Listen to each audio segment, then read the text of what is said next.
Awesome. Thanks, everybody. It's good to be here. I imagine we've got a couple others joining, but we're going to get rolling here. Ian, thanks for the intro music. Good to hear a little song there about your exes. So that was fun.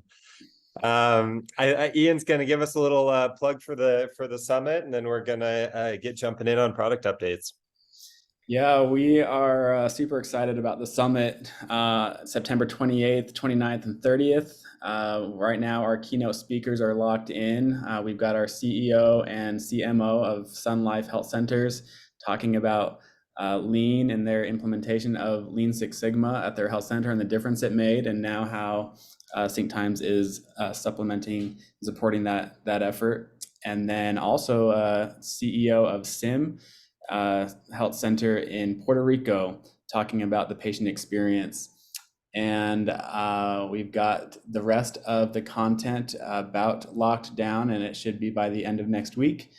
And last year, it was just a really good intimate experience for health centers to be able to collaborate together, talk about best practices, what they're using SyncTimes for, and lots of great ideas shared and networking took place. So just a reminder that registration is still available, limited number of hotel rooms blocked off, and I'll put the link to the summit page in the chat. Great. Thanks, Ian. So this is our end of Q2 system update. So these are the things that we rolled out and implemented in Q2 of 2023. I'm just going to kind of walk through the agenda of what we do in this meeting. This is recorded. So if there's anybody else in your team that you feel would get some value out of this, then we can make sure that recording is sent out. The first thing we like to do is just review product vision, what SyncTimes is, what we aim to become, talk about new functionality, as well as roadmap, things that we're going to be developing both in the short term, meaning in the next quarter or two, and then longer term, things that we're planning on building out. And then last but certainly not least is reviewing requests and having this really be a discussion where we can brainstorm and talk with other health center leaders. As part of that, obviously the chat is open, but feel more than welcome to just come off of mute and interrupt us and ask any questions as they come up. I like to go relatively quickly through the updates with the intent that I'm not spending too much time on something you're not interested in. But if there's something as I'm talking, you're like, wait, I need to understand that a little bit better. Feel free to just interrupt, and we can deep dive a little further. We also, this is a great time that we like to learn from you guys what some things are that you've seen that your teams would be interested in that would benefit you, your patients, and your staff. So that's just to give an idea of the agenda. I want to talk first about product vision. Really, what we aim to do is be the solution for healthcare organizations that want to improve the staff and patient experience, and also just understand it. We do that through locating staff resources, communicating needs for patients, and then illuminating health center operations. We also have a big focus on interoperability to make that happen. This is just a graph of that. So we're locate, communicate, illuminate, and then also integrating with other systems to make that a seamless operation. Today, as far as agenda for updates, these are things that have been rolled out that are available now to health centers. The first is population health integrations. Second, patient self-rooming. Third, I want to talk a little bit about some options for mapping EHR patients to SyncTimes departments. We'll get into the weeds a little bit on that. That impacts, honestly, I think most people on this call. And so it's a little bit of a technical thing that I think would be helpful just to review and talk through how that works. We have a new option to auto clear icons or actions based on the role that a user has, an option to change what shows in the total time on the exam rooms, and then also some updates to reporting, really some in the detail in the weeds pieces on the reporting. So a couple big ticket items here: pop health integrations, patient self-rooming, and then a handful of things that are probably a little more in the weeds, but important configuration options that I think value a lot of health centers, add value for a lot of health centers. I want to talk a little bit about care gaps and quality measures, some of the challenges that we've seen. We have many of our health centers have either a huddle report or they have some sort of pre-visit planning that's available to them. What they often find is, depending on your health center, your EHR, often those reports aren't used, or by the time you get to the point of care when the patient comes into the clinic, it's been forgotten because that's something you looked at in the morning. Other times, in theory it's happening, but in practice, providers and medical assistants don't have time before they start their day, or don't make time to look at those huddle reports. Sometimes they have to log into a separate system, which can be frustrating. And then on occasion, in the EHR, the data that the care teams can easily access, there isn't a ton of alignment with the reporting data that you guys are using to report out your quality measures. And so these are some of the challenges that we've observed. We had a health center that reached out to us and I2I initially to say, hey, we want to build something where we can pull that data from I2I into SyncTimes so that we take that important data and integrate it into the workflows for the teams. So that's really the objective, is taking that data, giving it to the teams at the point of care, making it happen automatically, kind of right place, right time of giving that information. Basically, today we can pull that information from I2I, from their population health tools. And then there's some EHR, specifically Athena Health, where we have built this out already. We are in conversations with a few other EHRs. And so if you're in a place where you're saying, hey, we want to talk about this, there's a chance we'll need to have some conversations with you and with your electronic health records to make this happen. This is just to give an idea of what that would look like. So this would be an I2I integration. When the patient is checked in, we basically fetch that data from the population health tool and say, okay, what open care gaps do we have for this patient? Most of our health centers, rather than the ones that have implemented this, have not said, let's just do all the possible measures. They want to really focus on what are the measures that A, are actionable at the point of care, and B, are things that maybe we have a lot of missed opportunities on, things where patients show up. It should be relatively easy to coordinate with patients on them, but maybe it doesn't end up happening. When this icon shows up, what this means is that we have two measures that are open, and this comes up as soon as the patient is checked in. And then when you select it, you can see what those measures are, and you can check them off. And so showing 2 out of 2 here means that those 2 have been checked off. If they've been addressed, you can also just remove the action. So that's just an example of what that workflow would look like. Again, you don't want to have, we would discourage you from having all of your measures on here. We want to be targeted about what are the most, high priority, and also the ones that we believe there's missed opportunities that could be addressed by the teams having this type of data. As far as implementation for this, if you're interested in it, the biggest important piece of this is going to be around training. It's making sure that your teams are trained and are aware of what those icons mean. The other piece that's going to be important is deciding which measures you want to focus on, what are the priorities, and what are the things that we believe are the most actionable. If you want to do this, you can work with our team to do that. There may be some contracting requirements, depending on if you already have an EHR integration, or if we're doing this with a Pop Health tool, where we may need to contract, add kind of an addendum with that population health system, or with SyncTimes to add an EHR integration. Additionally, obviously, we need to decide which measures to focus on, and then there's a training component for the team so that when they see this icon pop up, they know what it means. Ian, went fairly quickly through that. Anything that you would add or take away on that? No, I don't think so. That was good. Awesome. All right, real quick, before we jump into self-rooming, any questions on population health and care gaps?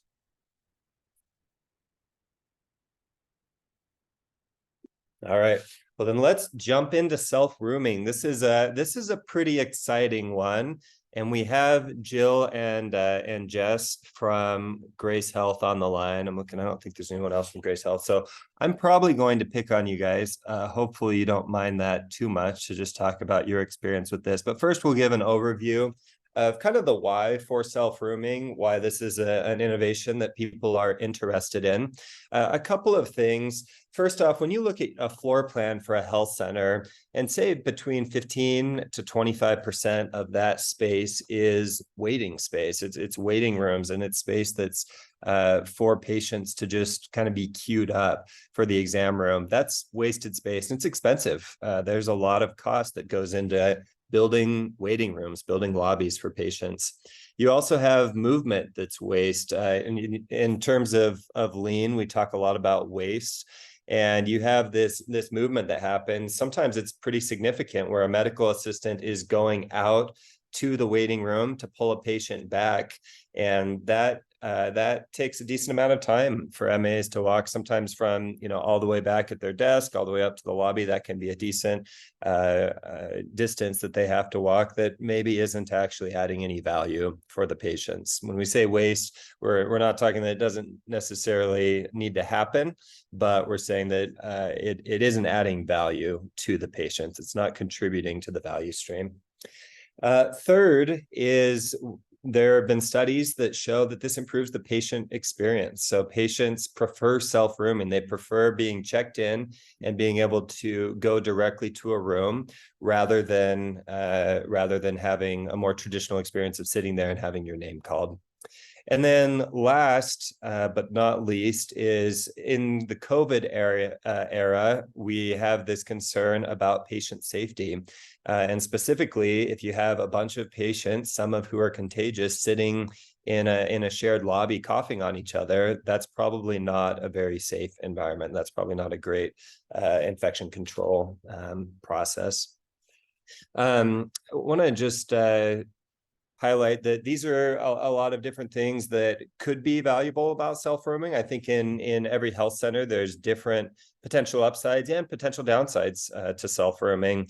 So I don't think this is one size fits all at this point, where every health center, at least we aren't confident yet that every health center could implement this seamlessly and have success. But we've had great success as we've done this with Grace Health, and there's been a lot of excitement and good things about this.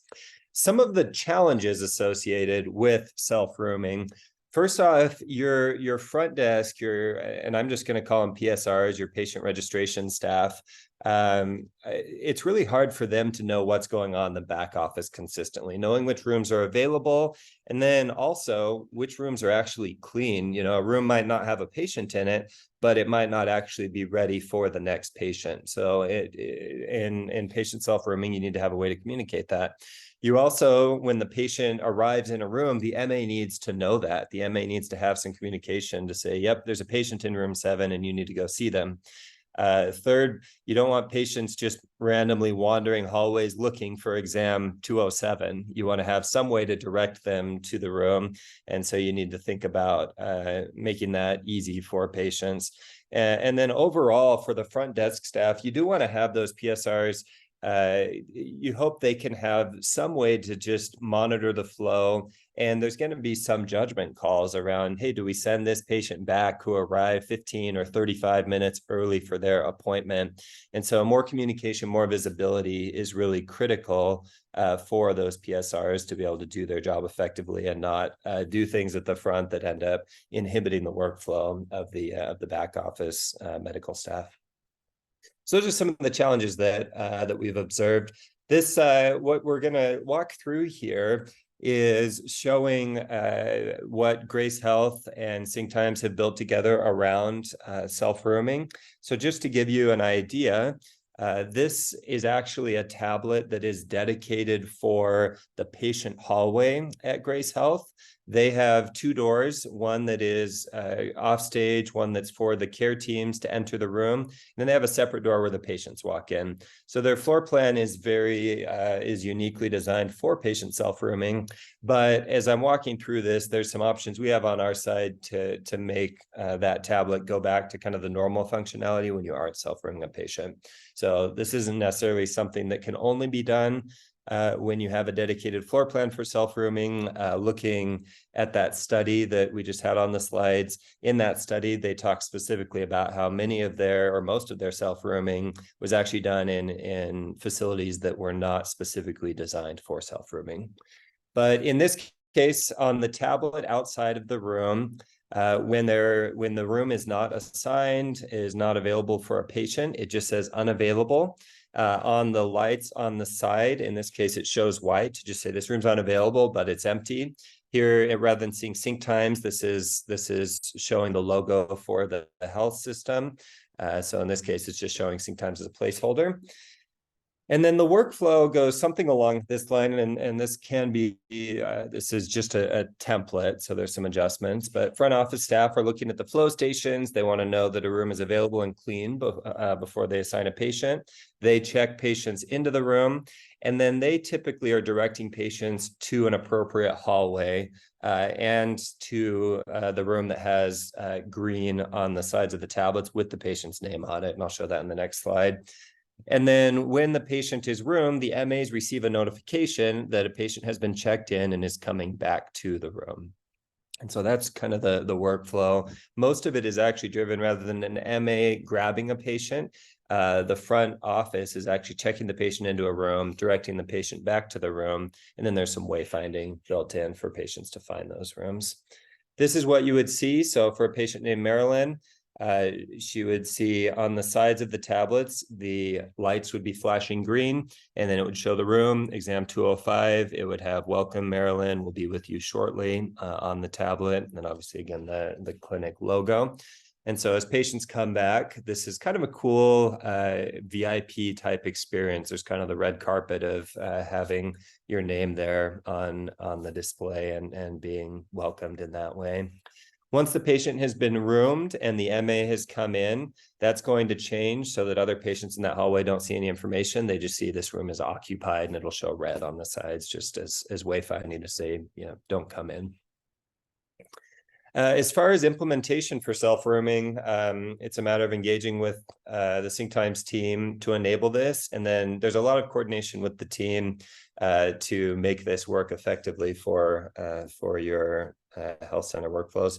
I want to, Jill and Jess, if you guys don't mind, I'd love to just give you some time. Love to hear, I think it'd be helpful to share with others here.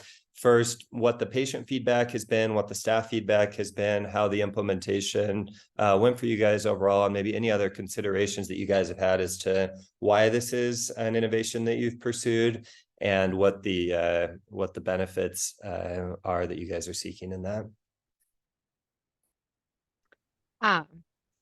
So we've had some really great feedback from our patients so far. A lot of patients talk about how they feel, like you said, they feel like a VIP coming back. We haven't had a lot of issues with patients getting lost as they're coming back to the exam rooms, but our new space that we implemented this in is kind of designed more for self-rooming. So it's limited.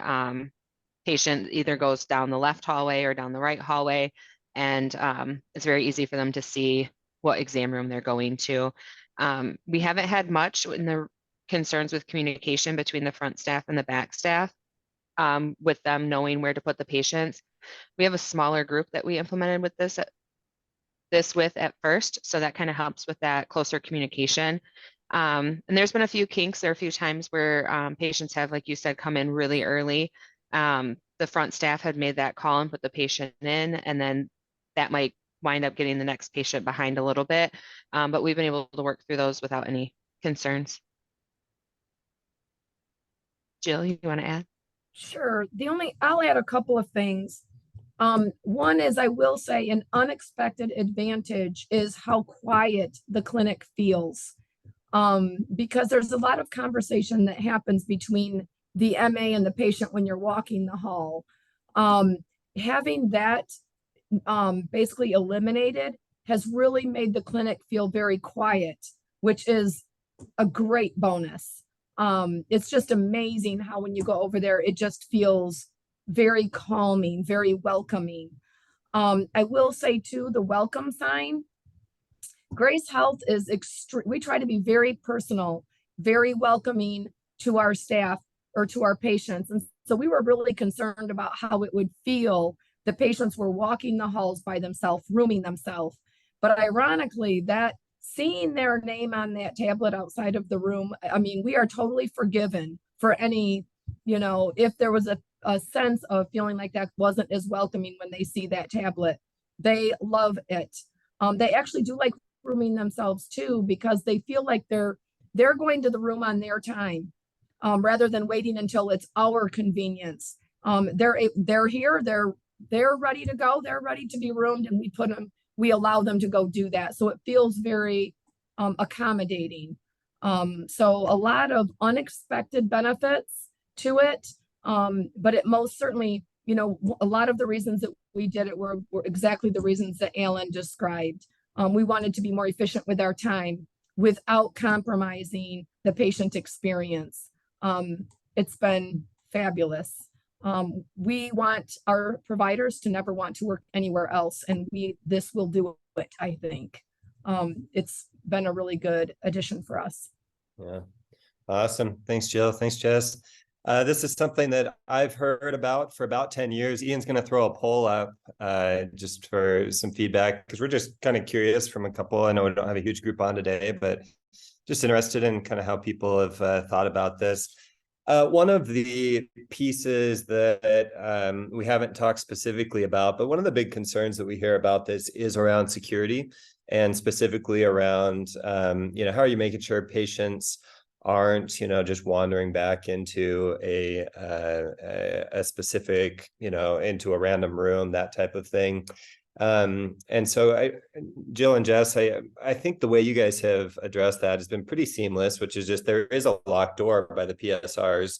And then if there's a concern, then the PSRs make a judgment call to actually walk a patient back.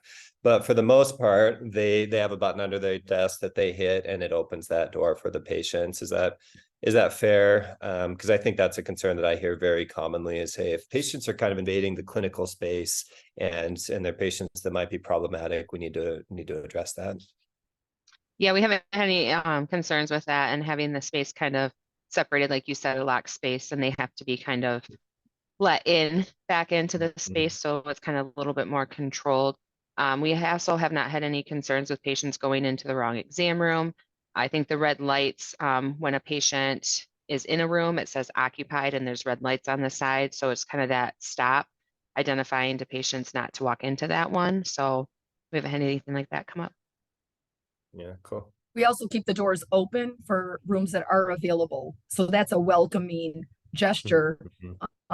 If we were to keep those doors shut, I think it would feel a little more invasive. Like, should I go in? Should I not? I mean, it is an exam room. So I think that that's helpful. But I will say too, we've changed our thinking about the clinic space. It isn't our space, it's our space. And that includes the patient. And so it's a change in mindset a little bit. Yeah. Awesome.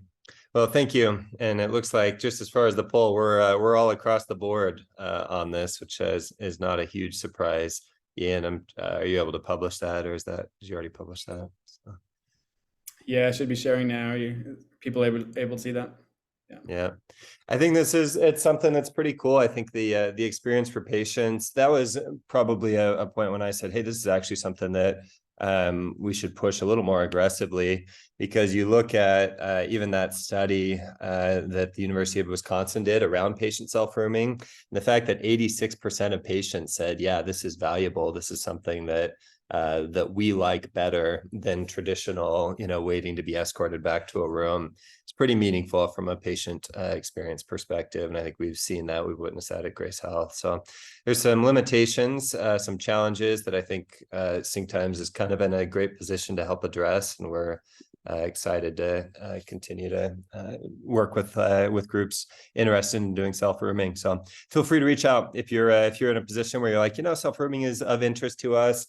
At a minimum, Ian or myself, we'd love to just jump on a 30-minute call to talk through some of the things we've seen. I think the Grace Health team, I don't want to volunteer Jill and Jess, but from my experience, they've been super willing to collaborate and engage with other health centers that are interested in learning from their experience. So. Excellent. We're going to get into the weeds then on a couple of more configuration related things on the SyncTimes system. As far as EHR mapping to departments, I want to just give kind of a high level understanding of what we're trying to address here. what this is that within SyncTimes, you have departments for different sections of a facility. And within your EHR, typically those departments, there's kind of a many-to-one relationship. So there's maybe 10 SyncTimes departments in one large facility in your EHR. So as a result of that, when we are importing patients in, we have to do some mapping to say which department should this patient be showing up at. It's not always clear from the EHR that a patient who's here at the Main Street facility is here for urgent care or is here for pediatrics. Typically, the way we can do that is we use the patient's assigned provider and we map that to the appropriate department. So then it's just a matter of us knowing, okay, which department is each provider typically working in. Historically, and kind of the default behavior has been that a provider's patients will be mapped wherever that provider has been assigned rooms most recently. And so if a provider has been assigned exam 1, 2, and 3 in family medicine, we're pretty confident that that provider is working in family medicine and their patients should be routed to family medicine. What we've added recently is an override option. And what that does is for certain, we call them resources or providers, such as an example, you may have a walk-in provider that is just assigned to your walk-in department in SyncTimes. And in your EHR, it's considered a resource. And so there's an option when you create that provider to assign it to a specific department, assign that resource to a specific department, and then to lock it. And what that'll do is it won't let that be overridden. It won't do this default behavior. It'll just automatically route any patient who's coming in for urgent care or for the walk-in will be routed to that department permanently. And so what that means is that if you have, a walk-in that needs to be routed all the time to that department, you can lock it and it'll always be routed there. Otherwise, the default behavior does work fairly well. There are some questions, and I want to really just highlight this is the default behavior. So if you do have patients where you're like, hey, those ended up in a department that was unintentional, that is why. It's because that provider had been assigned a room there, potentially on accident. And so that's the reason that sometimes we do get that question, and we're hoping that this will help address that more permanently. If your providers are really consistently in one physical area, then I would encourage you just to lock it. If they're really working there and it only changes once a year, go ahead and lock it. And then you can make an adjustment really easily. It's just this drop down on the users. This is something that an administrator needs to do. And so this is in their user profile. And so typically it's IT that's actually going in and assigning those departments and kind of locking those down. Next, I want to talk a little bit about auto-clearing actions or icons by roles. So historically, we've had the option to automatically clear an icon when certain people enter or exit a room. As an example, if a provider walked into a room, certain icons would clear, and if staff entered rooms, then certain icons would clear. However, it was only at the provider or staff. Those were the two levels you could do this on, meaning that if you had a provider walk into a room, it didn't matter if they were a dental provider, medical, behavioral health, etc. If it was a provider, we were clearing the provider icon automatically, and that introduced some workflow challenges. So what we've added is the option to auto clear icons, not just based on whether your provider or staff from kind of a classification perspective, but based on your role. And so as an example, if you're in the system under the behavioral health service line and under the role of behavioral health provider, then we likely want to automatically clear the behavioral health icon, but we don't want you to clear the medical provider icon when you walk into a room. That should stay up. Likewise, the medical provider should clear the ready for provider icon, but not an integrated behavioral health visit. Similarly, for a medical assistant, they should auto clear the MA icon, but not the RN icon. Often in these scenarios, what we've done is we've just left these not automatically clearing. So when a behavioral health provider walks into a room, they have to actually manually clear that icon themselves. Now what's available to you, and this is within the admin console under service lines and roles. As an example here, we're looking at medical providers. So the service line is medical and the role is provider. you have the option to add automatically clearing actions. So in this case, when a medical provider walks in or walks out of an exam room, this icon will automatically clear. This ready for provider icon will automatically clear. And you can do this separately for medical providers versus your behavioral health providers, whatever classifications you have in here that you want to kind of measure data on, but also have separate roles for, is available. So the idea is that this should reduce some of the manual icon clearing and also make it a little more explicit. We found there's more and more health centers we're working with that have resident situations or that have integrated, maybe 4 or 5 integrated people that are considered providers that are seeing patients. And we don't want them to all clear the ready for provider icon, the ready for medical provider icon, but we do want them to go into the exam room before the medical provider sometimes. And so those workflows become a little easier with it broken out like this. As far as implementing this is something you do have access to. I'd probably encourage you to coordinate with your account manager in this specific instance, just because there are some complexities here. I want to make sure that these workflows make sense. We aren't introducing unnecessary things. But if you're feeling pretty confident that you understand what this is doing, go ahead and jump in and you can set up these auto clear actions. Ian, anything you'd add on this? This is something that Ian and his team have had a lot of requests for, so I know. Yeah, it is very relevant. This came up yesterday during a meeting actually coincidentally with Grace, and they wanted it on auto clear for their behavioral health provider to clear an icon specifically. So this allowed us to be able to do that. Great, thank you. Next up, I want to talk about time from check-in. So we're talking specifically on the exam room tablets and the flow station, this total time. By default, the behavior here is the number of minutes since the patient was roomed. And that's what's been showing on the tablets since we implemented this total time, probably 4 years ago now.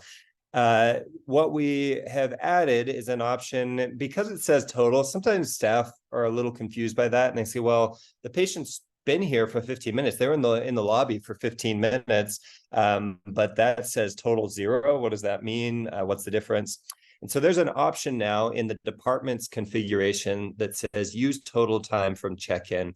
What that means is that if the patient's been waiting in the waiting room for 15 minutes and I check them in, immediately upon being checked in, this total will still show 15 rather than showing 0. So rather than showing the time from when they were roomed, it'll show the time from when they were checked in at the front. The idea is that gives staff a little more idea of the total time the patient's been in the room. I think the counter is you don't have as clear of a vision of exactly how long the patient's been in the room. From a reporting perspective, this doesn't change anything for reporting. We're still measuring that time and allocating it as waiting time in the lobby. The time in the room is still allocated normally and really driven based on whether there's staff in the room or not. So there's not a whole lot of difference as far as functionality. It's really just a question of, do you want this total time to show the total time the patient's been in the clinic or just the total time that the patient has been in the room? This was a request that came through from a health center, so we added it for them. We have a couple others that have made that change. The big thing is just making sure you train staff, because the first time it happens, they're so accustomed to seeing that 0 that they're going to freak out a little bit and say, whoa, it says 15 minutes. This patient has not been in the room for 15 minutes, and they're going to be a little confused if you don't train them on it ahead of time.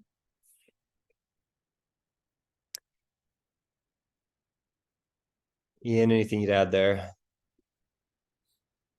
No, I think you got it. Cool. All right. Last but not least, some reporting updates, or maybe last but least. These are relatively small. When you drill down to the detail level, per patient level, there's a couple of new fields here. You can see we've always had room start and room end. That's just the time the patient was in that room. Now there's a ready for provider, provider entry, and provider exit. And so as an example, this patient was roomed at 9:32, took 5 minutes before they were ready for provider. The provider came in 11 minutes later, and they left at 10:07, and the patient was discharged 5 minutes later. So just to give you a little more context on this report of kind of what went on throughout those visits. If you select one of these rows, it'll also show this data down below, which is kind of the breakdown of the patient's visit, how long they were in the lobby, how long they were alone with staff and with provider, and then which icons were up. Here we're showing some benchmark data. That's why you're getting kind of these random values here, but it would actually show the name of staff who were in the room with that patient.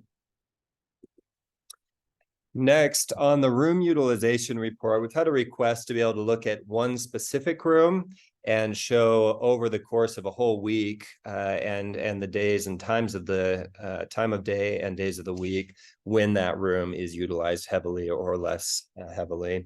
So you can filter here to say, in this case, we're looking at just exam 9 in a specific site, and you can see when that specific exam room is busy or not busy. You can also see the trend at the top for that specific exam room. So the idea is that this lets you look at a specific exam room, see what the utilization for it is, and specifically thinking about procedure rooms, thinking about the rooms that might be shared by multiple providers in this instance. Awesome. Those are the updates for Q2, and so we're pretty excited about some of the things we've been able to roll out. I want to talk a little bit about looking to the future and get some feedback from you guys. So short term, meaning in this quarter, we're building out appointment statuses report. So letting you see some things about percentage of patients who no-showed and confirmations. And this is based on what we're pulling from the EHR. So this will be kind of a separate data set where we'll just be taking data that's streaming into us from your EHR, and we'll report directly on it from there. Some of the things we're looking to measure there: percent no-show rates, percentage of patients who have confirmed, how confirmations drive no-shows. Also look at just overall appointment utilization, meaning that if you have 15 appointments throughout the day, what percentage of those are filled? And then also looking at some productivity measures based more on your appointments and the templates rather than just on when providers are walking in and out of exam rooms. So that's appointment statuses report, this top bullet. Next, and I'm going to actually just jump over to show a picture here. We've been working on just initial kind of industrial product design for a new beacon that would incorporate two things. The first is that right now, staff are typically wearing their ID cards kind of separately from their beacon. So they clip their beacon on their lanyard, and then they have their ID card separately. And they end up just with a lot of things that are hanging around their lanyard. There's a little bit of a challenge for some staff where their beacon ends up kind of pinned behind their lanyard. And so we're trying to really optimize that experience and integrate basically a badge holder where the beacon would hold your ID card is the idea. The second thing that we'd like to integrate here is when staff have a duress situation or need assistance, and they're in a room either without a tablet, or maybe there's a patient who's kind of being aggressive and they're pinned, like the patient is between the staff member and the tablet. The idea would be that on the beacon itself, they could hit a button that would indicate they need assistance. And that would communicate wirelessly to the rest of the teams through SyncTimes, through the notifications, so that the teams could respond. So the idea is that there's a button on that is a staff assist or duress type of button. I want to show, this is just a super early mock-up. This is of necessity going to be a little thicker than what you're seeing here. Just to give you an idea, the idea here is that you would have a card that could slide in. So this would be your employee badge, could slide in and be held by the beacon. Then you'd have some sort of buttons that you can press in a duress situation. I want to get some feedback on this. And so probably the best way to do that is if you can kind of send any thoughts on the chat. A couple of considerations that we have related to this. Number one is obviously these cards have multiple purposes. And so you have, you're using these for door access. So we need to make sure obviously that this is not impeding the ability to, hold this card against an access panel and get through a door. You also need this to be visible. And so part of that is that we would have this badge holder be two-sided. So you could have a card on the front and the back. What we often see, even with just existing ID badges, is that people's their badge flips around and then you're seeing the back of their card rather than their face and their name, which isn't that helpful. So having this be two-sided, we also recognize that maybe 80% of these badges are portrait, but enough of them are landscape that this design will need to incorporate landscape and portrait designs. It also seems like there are a relative minority of health centers where they need to pull their cards out of their badges. And so that's something that we would be incorporating as well, specifically pulling it out so that you can swipe it for clocking in and out of the day for time tracking purposes. Ian, I'm trying to think what other considerations requirements we've been talking about. I think those were the primary ones. There's the 1 versus the 2 button, or how many buttons. Yeah. What they would signal if there were multiple buttons to the buttons. Yeah, that'd be a great one. If you have an opinion on this, throw it in the chat. Initially, the thought was it'd be nice to have a button that means there's a medical need and a separate button that means there's a duress type need or a security need. And those could kind of route separately, right? So a medical need would mean, bring the medical team. A security need would mean, bring a security response. In our discussions with some of you and some other health centers, the biggest concern was, if we do that, will staff actually remember in the moment to press the correct button? And it probably would end up being more challenging than not. Yeah, Kim, good question. How would you cancel it if it were pressed on accident? I think there's 2 ways we've thought about that. One would be it's an icon that pops up on the tablet, right? If you're in a room like that, then you would clear it that way. Otherwise, it would be on the flow station. So it's probably kind of going through our existing logos. I think the design consideration there, Kim, is we want to make sure that it's really hard to press this by accident, that you wouldn't, that just wouldn't happen. And so more of a hardware design thing to make sure this isn't, like when you look at this one, that is really not incorporated well into this mock-up here, but want to make sure that staff can't accidentally press that button.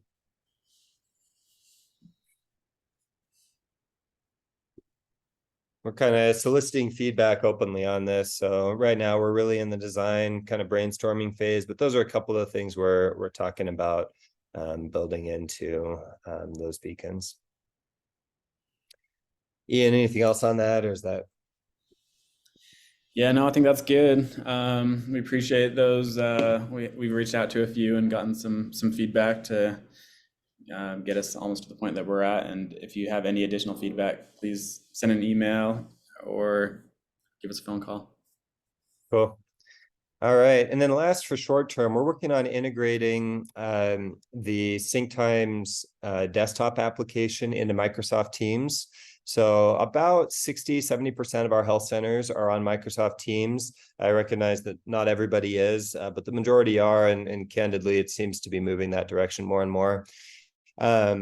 And so 2 things on that. One is notifications. We've had a lot of people ask us if they can have the notifications that go on their desktop or to a text message go into a Teams chat rather than going to their text message, because that's something on their computer. That's something they're monitoring consistently.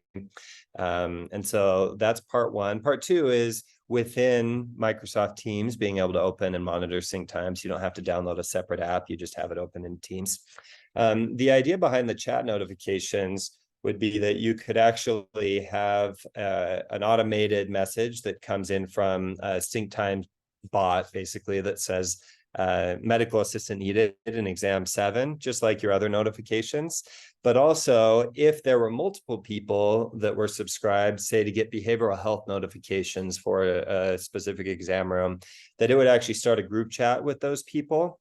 And then they could have a quick conversation about, hey, who's responding to that chat? Who's available right now to actually respond to a behavioral health integration need in an exam room?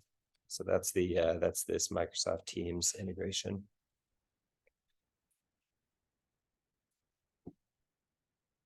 Longer term, obviously building out on the EHR integration side and just in general integrations, Microsoft Teams is part of that right now. But that is just an ongoing focus. I think this is going to be, when I say long-term, 12 months here, we're building out EHR integrations. We're building out more tightly coupled EHR integrations really on a monthly basis now. There's projects that we're working on that front. So if there are things where you're saying, hey, we have this field in the EHR that we're manually updating that we really think would be easier if SyncTimes just wrote into it, we want to know about that. We want to build those out. That's a strategic goal of ours, is anywhere there's manual work happening in the EHR that we could automate, we want to make that happen more easily. And then a couple other things. We already talked a little bit about pulling in some data from HL7 interfaces and some additional EHR reporting. We've been working and continue to work on simplifying the hardware deployment. We do have some health centers that have deployed a wireless option. You still need to power the tablets, so it's wireless in the sense of networking, but you do need some way of powering the tablets, which often means that some things do need an actual wire going to them, an Ethernet cable going to them. But for inside the exam room, as an example, often there is power available there, so you don't have to implement an extra Ethernet run for that purpose. So those are kind of the longer term roadmap items that we're focused on. Again, with the idea being we want to integrate, we also want to make staff experiences better and easier. So with all that being said, I just want to open it up here for feedback, and anything that you would like to see, feel free to come off mute or throw it in the chat if you have anything that you that's top of mind for you or for your health center.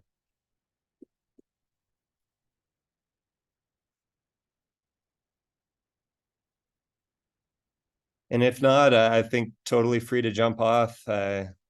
Great to have everybody here, and feel free to reach out separately or stay on if there's anything you want to connect on. Thanks, Jess. Thank you. Yeah, good to see you, Kim. Yeah, good to see you too. That was pretty awesome. I'm pretty interested in that chat notification thing. Are you guys on Teams or are you on Zoom exclusively? We're on Zoom. We've been using Zoom and Athena text. And Athena text. Cool. Mm-hmm. I want to look at Zoom for that. Do you think Zoom long term is kind of is that the game plan, you think? I think That might that be an IT there question. might, yeah, I think they might have been talking about looking at some other things. So we'd have to ask Leah. Okay. See what they're Yeah, I looking can at. reach out on that. I wanted to ask you as well on the duress thing. That was something that I know Shaughnessy, I believe, had kind of been an initial proponent there. Yeah. At TCC about that. Any other thoughts or questions on that? Right. So I do have some questions. If the duress button is pushed, how would it know where you are? Only by available tablets, pinging you off the available tablets? Yeah, good question. So the way we're thinking about that is, first it checks, do we know where you are in the system based on your beacon? Right. So that's going to be number one. And then number two will be more kind of regional, like you're in this region of the clinic, and that'll be based on what picks up that wireless frequency, meaning kind of where in the clinic we call them gateways that picks that up is coming from. And so there's option one, ideally, and honestly, I think probably 80+% of the time, it will be, oh yeah, you're in an exam room. We know you're in an exam room, right? But there's going to be kind of this other scenario, which is, we know you're not in an exam. We know last time we saw you was 2 minutes ago and you were outside of exam 8, so we're going to say you're outside of exam 8, or we haven't seen you for 10 minutes, but we know that we picked up that signal in the care team areas where the gateway was, so in Tacona is where that was picked up. Yeah, I think initially the thought for this was for transporters, transporting people between departments. But ideally, I think, with that, we could map out a certain route for them to take so that they're in view of the tablets. Yeah. So that could be a workaround for that. But yeah, I really like that idea. I think front desk was the other area that was of interest for that. If I remember right from Shaughnessy, like maybe it was the ortho front desk and then in expansion. Yeah, and since then we've implemented the lobbies, and so they're able to call for codes and things that way. But yeah, if it was just like a real emergent thing where they didn't have time to do that. Yeah, cool. Well, thank you. Yeah, thanks, Kim. Michelle, just saw your message about the Teams option there at El Dorado. So yeah, that would be great, because I think for our behavioral health and mostly the behavioral health team, I think that would be super beneficial because they're not in the same area as the primary care. So it's when we need them, you know, just what's the fastest and easiest way to communicate. Yeah, the initial thought on this was like, well, maybe we should build our own chat thing. And I was like, you know, are we really going to do chat better than Teams and Jabber and, you know, all these other tools? Probably not. And so it seems like just having that group chat to kind of communicate offline might be the simplest way to do that, is what we're feeling. So, cool. Well, thanks, Michelle. That's something over the course of the next quarter we're working on. I would guess as far as the other thing with El Dorado specifically is that EHR reporting is something that I know Caleb and Christine were especially interested in. So I think we'll probably set up maybe a separate call to talk about those things with them on as well. Right, definitely, like the huddle sheets, and I was noting like how you can incorporate those from ECW into SyncTimes so that those measures pop up would be super helpful. Yeah, are you guys using? Got my attention. Yeah, are you guys using ECW for that or another tool? No, we have ECW, and well, we use Relevant as well to report, but I mean that's just a reporting thing. But our yeah, so it would be a combination between the Relevant and the ECW. Cool. Well, let's kind of work on prioritizing those then. ECW historically has been not the easiest to work with, specifically on the on this pop health side. We've had conversations with them, and it's kind of been dead end on their end. So but that's something that we can readdress. I think the team side and the reporting side I know are higher priority right now for specifically the teams, or the reporting stuff is I know high priority for Caleb and Christine. So yes, exactly. Awesome. Hey, thanks, Michelle. It's good to hear you. Good to be on a Zoom at a minimum. Look forward to getting out there again here soon, hopefully. Yeah, be good to see you guys. Yeah, take care. See ya.